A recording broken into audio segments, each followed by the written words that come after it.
Good morning students, my name is Anchika, your science teacher IPJ। आज हम विज्ञान का पाठ 11 पढ़ेंगे जिसका नाम है बल तथा दाब। इसका भाग 1 हम पढ़ेंगे। आज हम पढ़ेंगे कि बल क्या होता है, कैसे इसका उपयोग किया जाता है, कहाँ कहाँ इसका उपयोग किया जाता है। तो शुरू करते हैं। अब देखते हैं कि हम अपने आसपास की बल जो है उसको कहाँ कहाँ उपयोग किया जाता है। अब जैसे मान लो कि कोई भी चीज़ है, अगर आप उसको रोकना चाहते हो तो आपको उसको बल का इस्तेमाल करना पड़ेगा। किसी चीज़ को चलाना है, आपको इधर से उधर आपको पहुंचानी है। मान लो कि कोई भी टेबल है, आपको यहाँ से उधर उठा के उधर रखनी है दूसरी तरफ, तो उसमें आपको क्या करना पड़ेगा, आपको बल का इस्तेमाल करना पड़ेगा।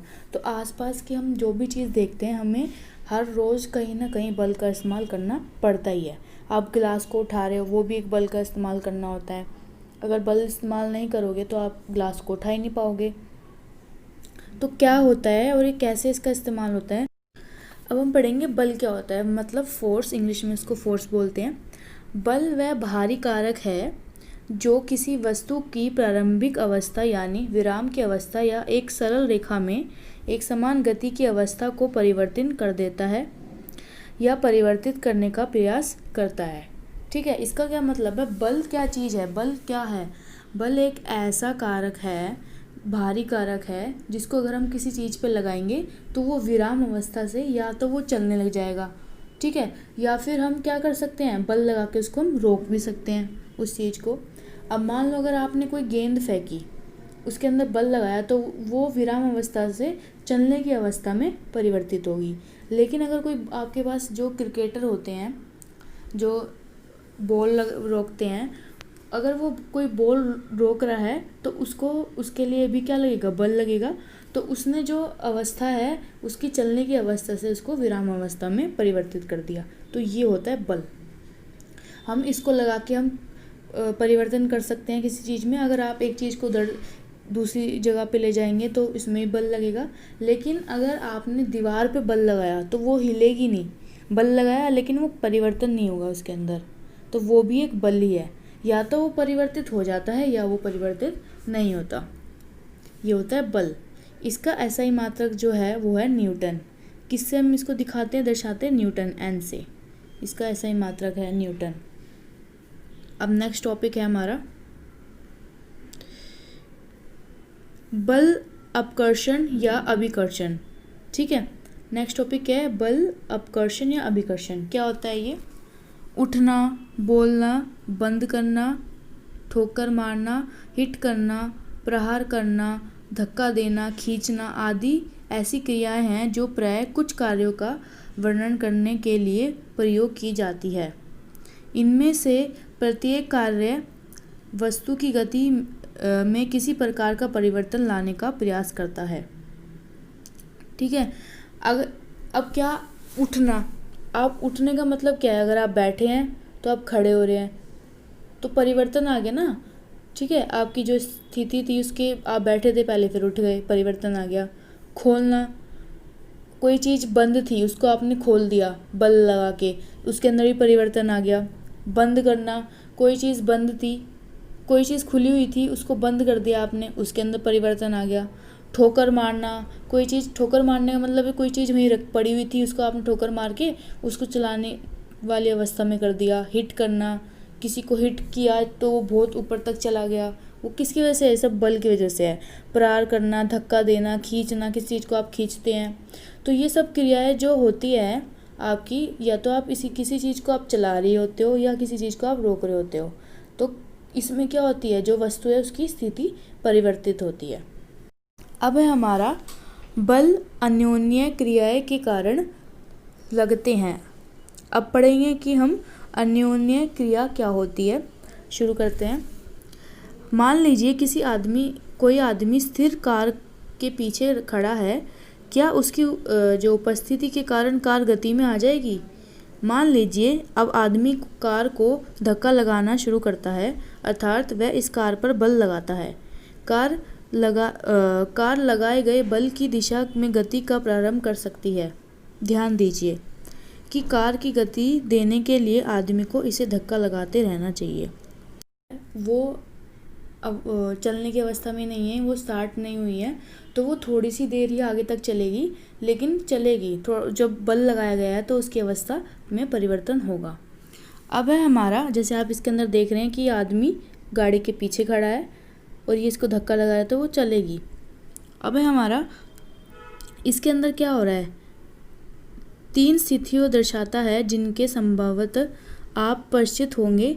क्या आप बता सकते हैं कि इन स्थितियों में कौन खींच रहे हैं और कौन धक्का दे रहा है?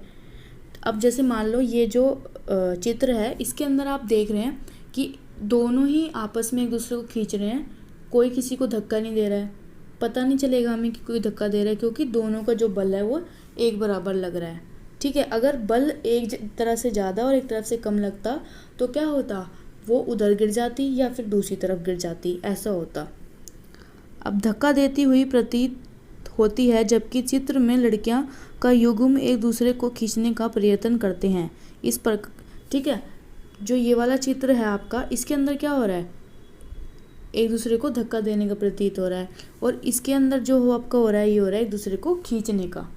अगर दोनों बराबर बल लगेगा तभी खींचा जाएगा। आपने खेला भी होगा अपने सहेलियों के साथ, आप जब बल लगाते हो तो वो खींचते हैं, एक उधर से भी और दूसरी तरफ से भी। अगर आप एक तरफ से ज़्यादा लगा दोगे और एक तरफ से कम लगा दोगे बल, तो वो या उधर गिर जाएगा या इधर गिर जाएगा। तो इसकी वजह से ये इक्वल लगता है, हमें पता ही नहीं लगता कि खींच रहा है या फिर नहीं खींच रहा। फिर उसके बाद है हमारा, इसमें जो गाय हैं, आदमी दोनों एक दूसरे को खींचते प्रतीत होते हैं। यहाँ पर प्रदर्शन दर्शाया गया है, दोनों की स्थिति में लड़कियां एक दूसरे पर बल लगा रही है। क्या यह बात आदमी तथा गाय पर लागू होती है? अब देखो, इस स्थिति में क्या हो रहा है, आदमी जो है वो बैल को खींच रहा है, गाय को खींच रहा है, और जो गाय है वो आदमी को खींच रही है। तो इसके अंदर भी वही हो रहा है कि दूसरे को खींच रहे हैं, जिसका ज़्यादा जो बल होगा वो उस तरफ चला जाएगा। तो इसके अंदर ये दिखाया गया। तो अब ऐसे ऐसे बल लगाए जा सकते हैं। अब नेक्स्ट टॉपिक है हमारा बल की खोजबीन। बल की खोजबीन में हम पढ़ेंगे, रस्सा बिल्कुल नहीं खिसकता। अब मान लो ये खेल है, इस खेल को आपने कभी खेला भी होगा बहुत बार, रस्सा कस्सी का खेल। इसके अंदर क्या होता है कि एक तरफ जैसे 4 या 5 लोग रहते हैं और दूसरी तरफ भी इतने ही रहते हैं, और वो आपस में एक दूसरे को खींचते हैं। जिस तरफ ज़्यादा बल लगेगा उस तरफ रस्सी जाएगी, और जिस तरफ कम लगेगा वो आगे की तरफ खींचता जाएगा। ये होता है इसके अंदर। अब समझिए कैसे होता है। किसी वस्तु पर एक ही दिशा में लगाए गए बल जुड़ जाते हैं। अगर मान लो एक दिशा में आप बल लगा रहे हो सारे मिलके, तो ज़्यादा बल लगेगा, क्योंकि वो सारे एक साथ जुड़ जाएगा और बल ज़्यादा लगेगा वस्तु पे। अब स्मरण कीजिए कि इस क्रियाकलाप में जब आप तथा आपके मित्र भारी संदूक को एक ही दिशा में धकेलते हैं तो क्या होता है। यदि किसी वस्तु पर 2 बल विपरीत दिशा में लगते हैं तो वह बल दोनों का जो नेट अंतर है वो क्या होगा, 0 हो जाएगा। या फिर क्या हो जाएगा, अगर आप विपरीत दिशा में बल लगा रहे हैं तो अगर उधर का ज़्यादा है और आपका कम है तो जो सामान है वो हिलेगा ही नहीं, हिलेगा तो थोड़ा बहुत हिलेगा। क्यों? क्योंकि जो उसका नेट बल है वो बहुत कम हो जाएगा। लेकिन अगर एक ही दिशा में लगाओगे तो जो नेट बल है वो ज़्यादा हो जाएगा। तो इसका मतलब ये है। स्मरण कीजिए कि रस्सा कस्सी के खेल में जब दोनों टोलियों रस्सी पर बराबर बल लगाती हैं तो रस्सी किसी भी दिशा में नहीं जाती। ये तो आपको पता है कि अगर दोनों तरफ से एक जैसा बल लगेगा तो रस्सी किसी भी दिशा में नहीं जा पाएगी। इस प्रकार हमने सीखा है कि एक बल दूसरे से बड़ा, छोटा या बराबर हो सकता है। बल की प्रबलता प्राय उसके परिणाम से मापी जाती है। ठीक है, कि बल कैसा है उसके परिणाम से हम माप सकते हैं उसको। ज़्यादा अगर लग रहा है तो एक दिशा में लग रहा है तो ज़्यादा हो जाएगा, अगर विपरीत में लग रहा है तो कम हो जाएगा। उसका नाप जो है उसको नाप सकते हैं हम, ऐसा होता है। तो बल के बारे में बताते समय हमें इस दिशा का उल्लेख करना भी आवश्यक है कि बल कैसे दिशा में लग रहा है, उसका उल्लेख करना भी हमें आवश्यक है अगर हम बल के बारे में बता रहे हैं। तो यह भी याद रखिए, यदि लगाए गए बल की दिशा या परिमाण में परिवर्तन हो जाए तो इसका प्रभाव भी बदल जाता है। ठीक है, अगर लगाए गए बल की जो दिशा है वो परिवर्तन हो गई तो उसका परिमाण है जो वो और उसका परिमाप है जो उसमें भी परिवर्तन हो सकता है। अब नेक्स्ट टॉपिक है हमारा, बल वस्तु की गति की अवस्था में परिवर्तन कर सकता है। बिल्कुल कर सकता है। अगर कोई चीज़ चल रही है तो उसको रोक सकता है और कोई चीज़ रुकी हुई है तो उसको चला सकता है, तो उसकी गति में वो परिवर्तन कर सकता है। अब इसी प्रकार की अन्य स्थिति पर विचार कर सकते हैं। उदाहरण के लिए पेनल्टी किक लेते समय खिलाड़ी गेंद पर बल लगाते हैं। किक लगाने से पहले गेंद विराम अवस्था में थी, अतः इसकी चाल शून्य थी। ठीक है। जब पेनल्टी किक होती है फुटबॉल में, तो जो प्लेयर है वो क्या करता है, उसके ऊपर बल लगाता है बॉल के ऊपर उसको चलाने के लिए। तो पहले वो किसकी अवस्था में थी, विराम अवस्था में, रेस्ट पे थी। बल लगाने के बाद वो किस में आ गई, मोशन में आ गई, यानी वो चलने लगी। मान लीजिए गोल बचाने के लिए गेंद पर झपटता है या उछलता है। इस क्रिया द्वारा गोली गतिशील गेंद पर बल लगाने का परिवर्तन करता है। उसके द्वारा लगाया गया बल गेंद को रोक सकता है। ठीक है। जो गोलकीपर होता है, गोली होता है, वो क्या करता है, उस गेंद को रोकने की कोशिश करता है उसके ऊपर बल लगा के। पहले तो प्लेयर ने उसको चलती अवस्था में किया और उसके बाद उसको रोकने के लिए उसके ऊपर बल लगाया गया। उसके द्वारा लगाया गया बल गेंद को रोक सकता है या विक्षेपित कर सकता है और जो गोल है उसे होने से बचा सकता है। ठीक है।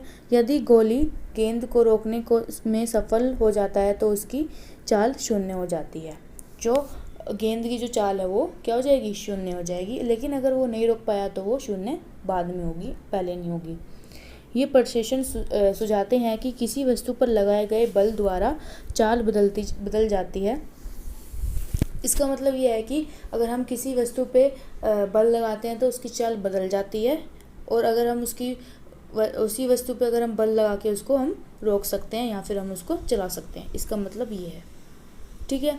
अब जैसे बच्चे देख रहे हैं, आप रबड़ की जो टायर है उसको चला रहा है, ये पहले पड़ा होगा किसकी अवस्था में, विराम अवस्था में, लेकिन जब इसने इसके ऊपर बल लगाया तो ये चलने लग गया।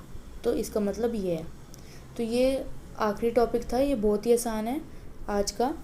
तो अब कल पढ़ेंगे इसके आगे, तो आप सभी इसको अच्छे से पढ़ेंगे।